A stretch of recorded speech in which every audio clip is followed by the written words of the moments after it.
एक राजा को बड़ी चिंता हुई कि हमारे राज्य में कितने आलसी हैं, तलाश कर।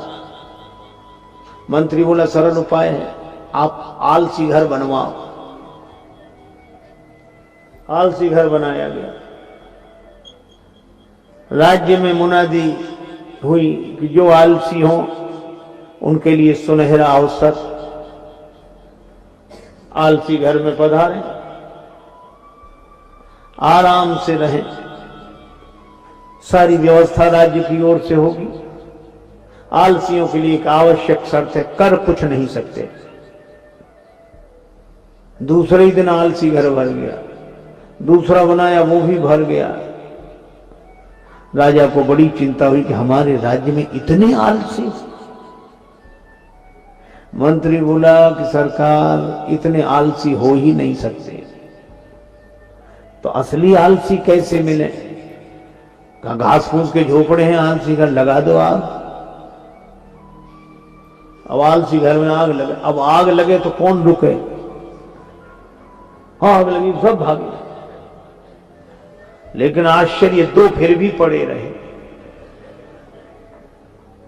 एक आलसी दूसरे से कह रहा था कि अब तो झोपड़े में ही आग लग गई, उठकर चिलम जला ले।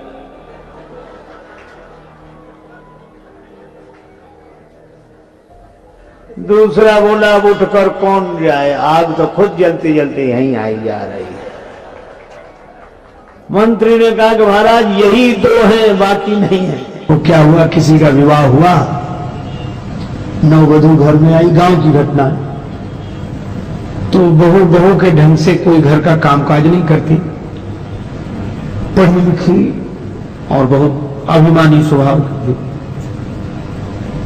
बेचारी सास सोचे कि घर का काम नहीं होगा तो क्लेश होगा, तो बेटे को दुखी नहीं देखना, तो खुद ही काम करती है सब। एक दिन बेटे को लगा कि ये बैठी रहती है, तो बेटे ने सोचा कि मैं मां के हाथ से झाड़ू लेकर झाड़ू लगाऊंगा, तो इसे शर्म लगेगी।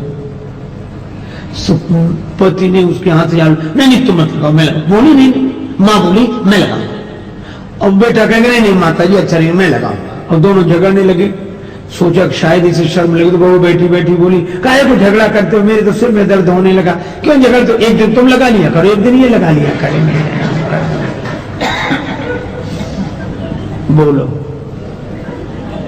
और एक दूसरा दृश्य देखो, किसी आदमी का विवाह हुआ, पत्नी के साथ घर में आया बेटा, तो बहुत दुखी। पत्नी ने कहा क्या हुआ? बोले देखो तो तुमने मेरे पीछे अपने माता पिता का त्याग कर दिया। पत्नी बोली वो तो सब करते हैं, उसमें क्या है? बोले नहीं, समानता का युग है, मैं भी समानता का आदर्श उपस्थित करूंगा।